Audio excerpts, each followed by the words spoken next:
The Macomb School District is facing a lawsuit involving Title IX violations after sexual assault and harassment allegations. More than 50 citizens showed up at last night's board meeting to comment on the district's role in what they said is mishandling the alleged assaults. I went to Macomb High School to capture the community's concerns. I've read the entire court filing against our school board. I'm outraged by the shameful conduct of all authorities involved. The Macomb School District 185 is facing a $10 million lawsuit in federal court. The suit alleges that the school administrators covered up a sexual assault complaint. The court documents entail that the victim's mother filed several separate reports of continuous assaults. And in the community's eyes, the school district's response to the matter was unjust. So when I read the newspaper article last week that said Macomb 185 had violated multiple parts of Title IX, I felt betrayed. The administration that claimed it cared for me has indifferently chosen not to deal with sexual assault, excusing it with, guys are going to do what guys are going to do. The Board of Education met with Macomb citizens and commended them for sharing their concerns. The board cannot and will not make any comments at this time in response to regarding the pending lawsuit. Despite the board's lack of response, parents continue to express their concerns for school and student safety, as well as the administrators that regulate it. Our high school appears to be run by authoritarian, animalistic, and out-of-control administrators who lack any understanding of their duty and obligation to protect our students. An assault against one student is an assault against all of us. Superintendent Patrick Toomey says many online posts about the lawsuit defames administrators and teachers regarding students and their safety. We have administrators and teachers who work diligently to ensure our students who can't afford warm winter coats and gloves are issued them. We have administrators and teachers who help provide meals for students who can't afford them. So please, don't cowardly hide behind social media. They have chosen not to deal with sexual assault, something that every day threatens me and my classmates' well-being, even though the administration says they care for us. The school board did not comment about the pending lawsuit, but they do plan to closely examine any and all pertinent documents before issuing a public statement. You can count on News 3 to keep you updated as more information unveils. A Macomb tradition to honor veterans and lost soldiers has reached its 40th anniversary this year. 3 remaining veterans, all founders of the Flags of Love Project, were honored during the weekend. Here more is News 3's Terrance Black with a look at the event. Danny, Jennifer, over 800 flags flew over Chandler Park this Veterans Day to honor local armed service members. The idea began more than 40 years ago, and I spoke to the men who came up with the idea and community members to find out what this project means to them. It makes Chandler Park just gorgeous. Middle of the downtown square, middle of the park. The American flag is inspiring and symbolic for many families in the Macomb community.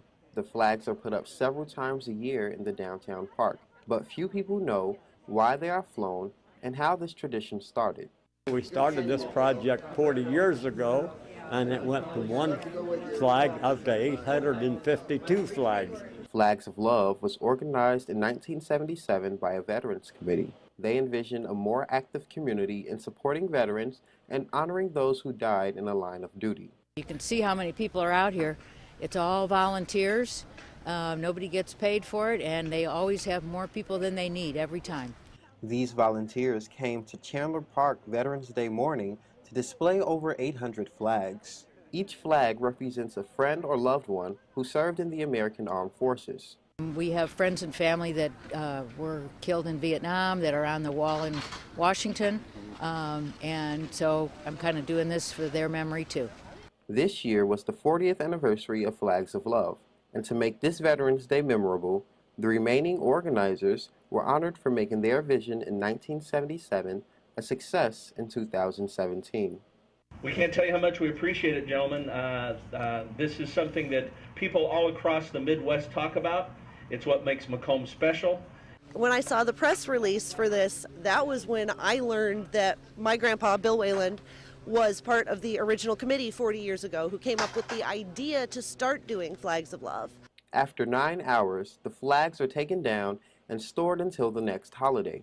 I love seeing the flags. I always have, because I knew how hard my grandpa worked to make this happen. Robert Anstein is an Air Force veteran and one of the remaining organizers of Flags of Love. I am just thrilled that the community would support a project like that, and the younger people and the new people in the community are willing to be a part of it. Each flagpole has a name inscribed onto it to memorialize lost loved ones. The Flags of Love committee says there will be no more room for new flags in Chandler Park, but the committee plans on putting names on bricks surrounding the park's fountain to honor more veterans. Spring weather brings many insects, and with warmer temperatures, people and pet owners should take precautions against ticks. I talked to WRU's biology department about the current risk of deer ticks in our area. The CDC predicted last year that this will be a bad tick year this upcoming summer and fall in Illinois. Scientists say there are 3 common species of ticks: the long star tick, the American dog tick, and the deer tick. The deer tick is especially troublesome because it can transmit the bacteria that causes Lyme disease to humans and animals. Without many drastic freezes this winter, the tick population could be higher, but a drought in the Macomb area may have combated that claim. It may actually be a bad tick season this spring and summer as well. We just have to kind of see what the weather will do. After being outside enjoying spring weather, people should do a tick check on themselves and their pets to prevent possible infections. When they do go outside, though, there are things that they can do, like wearing bug spray. There are special clothing that are coated in chemicals that will prevent the ticks from latching on. If there is a tick attached, it should be removed as soon as possible. She says the longer a tick is feeding, the higher risk there are for infections. But you want to try to remove the head because that contains the saliva of the tick, and the pathogens a lot of times are in the saliva of the tick, and that's how they get into your bloodstream. So I just use tweezers, and basically you want to grasp the tick by the head and then pull straight up. So you want to remove as much of the tick as possible. That will also prevent parts of the tick from being left behind, which could cause a secondary infection.